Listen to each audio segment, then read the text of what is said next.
Hello guys, and welcome back to another episode of City Skylines with me, Pug Gaming.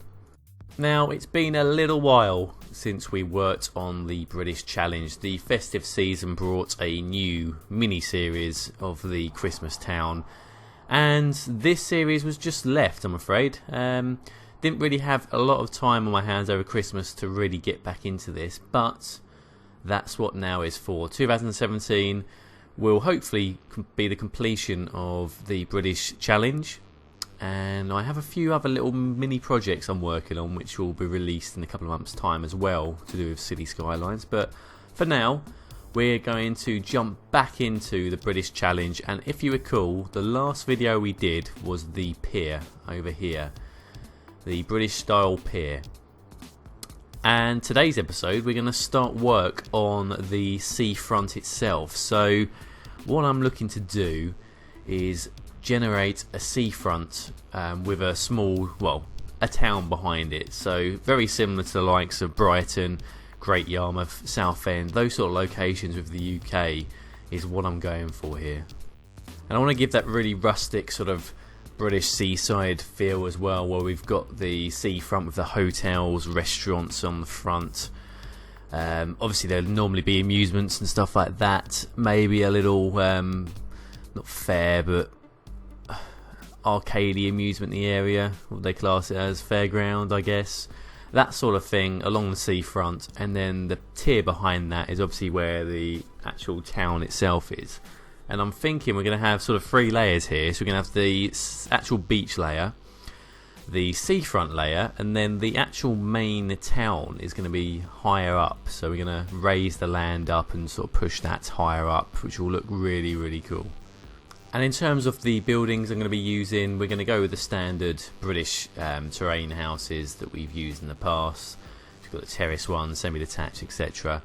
But I also want to utilise the bright and colourful houses. So the tier of houses closest to the seafront, I'm going to sort of pick and choose some locations where we're going to have those. And then obviously as you move further away from the actual seaside, the beach area, you're going to go back into the normal houses, which is very common for this sort of area.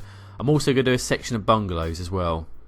There does seem to be a high amount of bungalows built around seafront, certainly Great Yarmouth and Southend areas, so we'll be utilising that, creating a very small little town as well, a little high street around this area here, actually off this mini roundabout.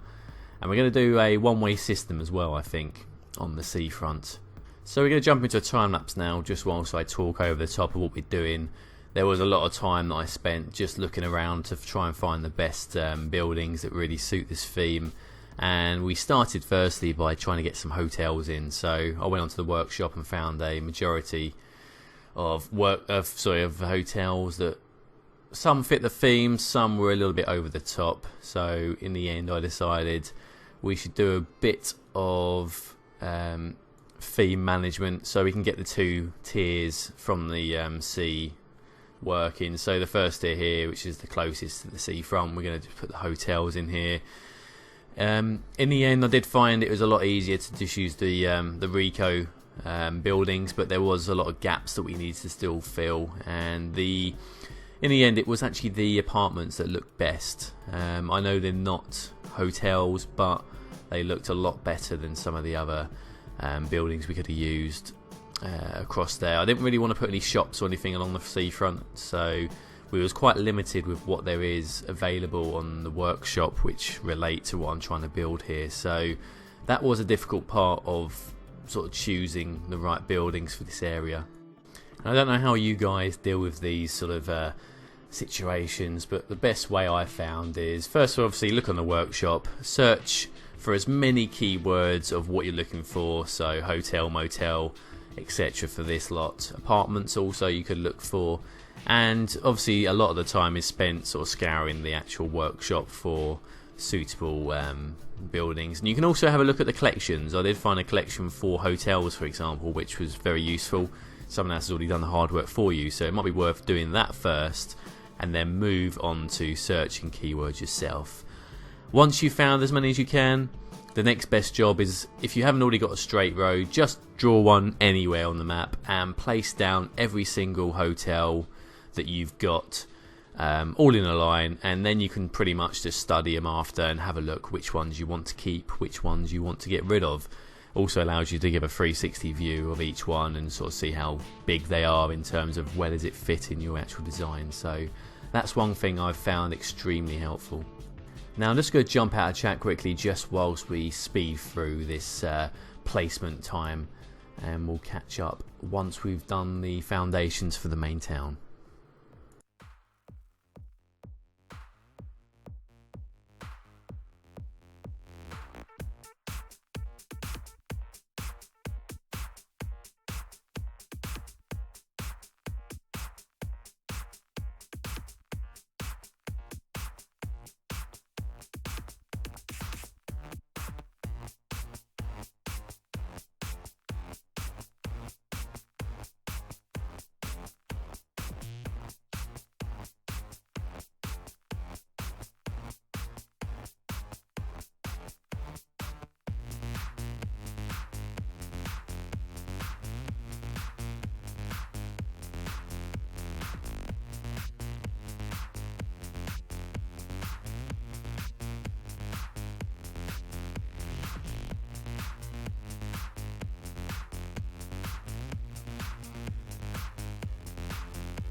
Okay guys, so the next step that I wanted to work on was to do another roundabout at this end, and as you can see, using the Move It mod you can make that so much more easier, and you can sort of get it to look exactly how you need it to.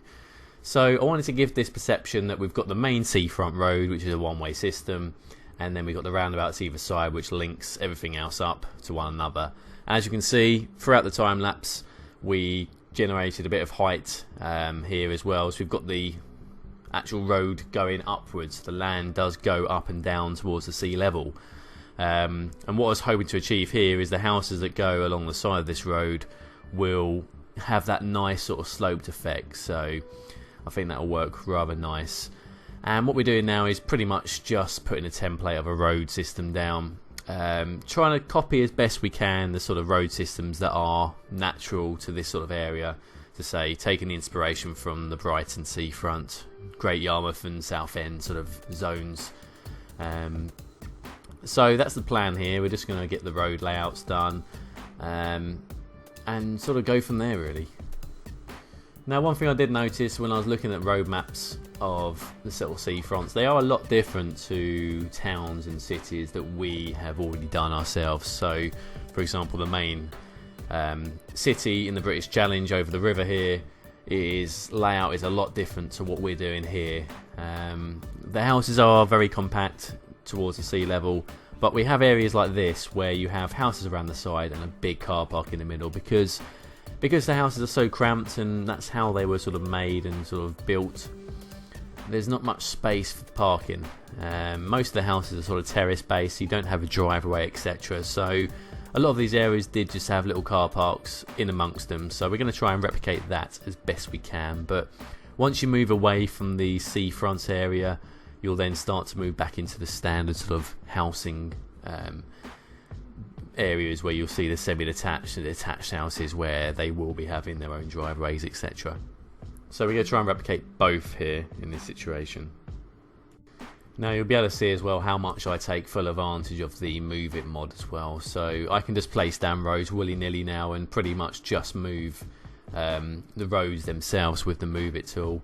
And it also allows you to be a little bit more creative. I mean, as I mentioned before, this area, the British Challenge, is not based on a grid system really, not like the sort of American builds you see. So I like having those sort of strange, sort of bendy roads, not quite straight and level sort of feels. So that really does help achieve that. And also, as I say, it allows you to get as many buildings and houses in as possible. I did do a tutorial on this, on how to make better road layouts, which I'll post a link up above very shortly.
something's out there in space. So the next step is to get the layout of the hotels looking right, and I'm very certain that this is going to move and change around a few times during this build. But for now, at least we're getting the main hotel that we want down and ready. So we found a few bigger hotels on the workshop. Found some of the Hilton hotels here, which look absolutely incredible. Maybe a little bit too big and a little bit too fancy for a British sort of seafront, but it's the best we've got, and I think we can make this work. So plops these two down here. We found a few restaurants for the seafront as well, so they've gone down. We've also tried a few apartments as well, which you'll see across here. So they look good. There's a few here that will probably change. As I say, we need to get the foundation and detailing in behind the seafront as well to really get that feeling and to see what actually works for us. So I'm sure, as I say, I'll pick and change some of these buildings to make them look a little bit better, move them around, etc. But when you look at the end of this video and you see the final out video, you'll see that it does start to come alive a bit more, which is good. And what we've decided over here is this is the small sort of town centre in this corner here. So we're going to class that right-hand road off that roundabout as the sort of main road into the actual seafront and town. There are the other little roads, but we're going to class that as the main sort of A road, I guess it'll be classed as. So we're going to put a little bit of parking down this end as well, but the main part, what we're going to do is going to have some sort of grass areas as well to break up this car parking.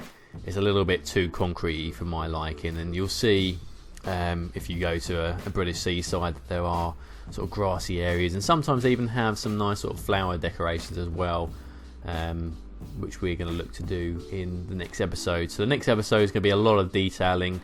Off camera I'll probably complete a bit more of the housing estate, so we're not sort of left bored watching me place down some more rows and houses. That's not the fun part of these videos, so I'll probably do that off camera, and we'll jump straight into some heavy detailing on the seafront and start to fill in some of the gaps within the housing estate as well. So that's the plan, I think, moving forward.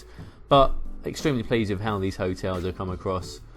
This one here we end up moving, the Travel Lodge. In my opinion, travel lodges you don't normally see on the seafront. It's more the expensive hotels, so we'll put that in the corner. And now as we jump back into time-lapse, we're going to complete the seafront pathways across. So again, having the Move It mod really does make life a lot easier here.